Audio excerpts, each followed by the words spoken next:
If it wasn't for their prayers and their support, us survivors would not be this far along. It's like a reunion, of old family members. You're hearing there from a bystander and a survivor as they remember this weekend the OSU homecoming parade crash. This week marked 1 year, and I know, Abby, you had a chance to sit down with all those folks and talk to them about what they remember and also what they're looking forward to this weekend. Once complete strangers, and now they are forever bonded by that tragedy and the recovery that followed. We gathered the survivors, the rescuers, first responders to tell us their stories of heartbreak and heroism. Take a listen.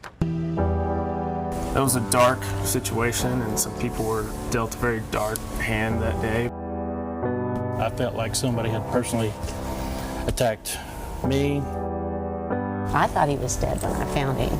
And I thought she was too. Lives changed in an instant, and once perfect strangers, now bonded forever. Hi, Hadley. How you doing, Mia?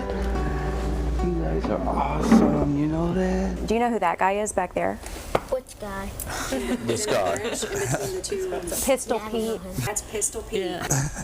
Pistol Pete turned into a real-life cowboy that day, jumping into action, loading survivors into his truck.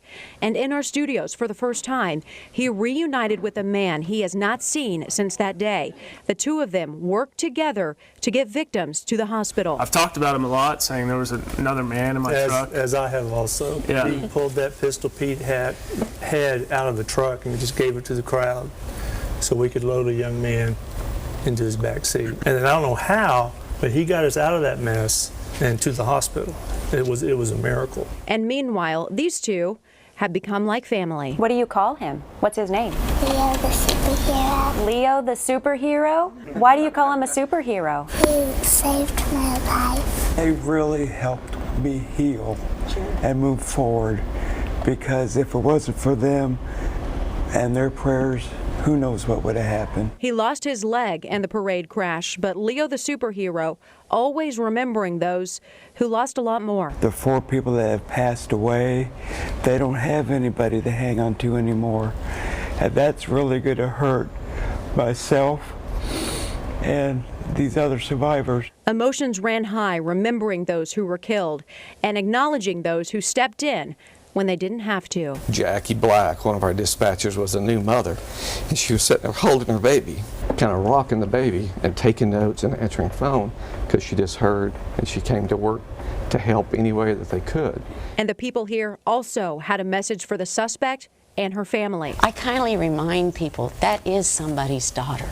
And you've got to realize if that was your daughter who did a horrible mistake, you'd still want the best for her. I don't have time to be angry. I have already forgiven her. Our heart goes out to that family. Yeah, the survivor they tell me this weekend's homecoming is not about the suspect.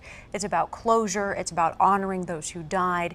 It's about healing. They also say they have unfinished fun. One thing I did want to point out about that reunion, the fire chief, Tom Bradley, said that it was therapeutic. It was nice for him to get to come here and hear from from the survivors. Yeah, because he says they don't often get to reconnect with people like that. And he said he gets to go back now to his fire department and tell his guys, well done. Because a lot of the victims and the family were turning around saying thank you for everything you did, and they hadn't had a chance to do that, obviously, at the parade because they were so focused on other things. And so he said that was a part of closure for him too, is now that he gets to turn around to his guys and tell them, job well done. I know we had people from Stillwater Medical here too, and one of the many stories of that whole event was the fact that they just cleared people's medical bills.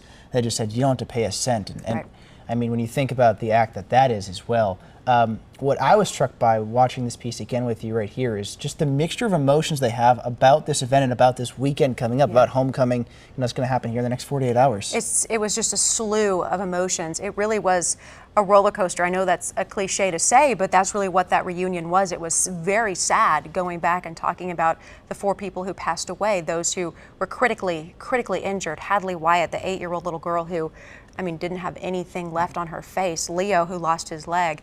But then the heroism that came out of that, the first responders, the bystanders who jumped into action and became heroes, the healing, and then the excitement going into this weekend, the unfinished fun. So It was just a mixture of emotions, and I'm so grateful to everybody who took part in the reunion. And so this weekend they're getting out there, going to see the parade and see the game, which they didn't get to do last year, they said.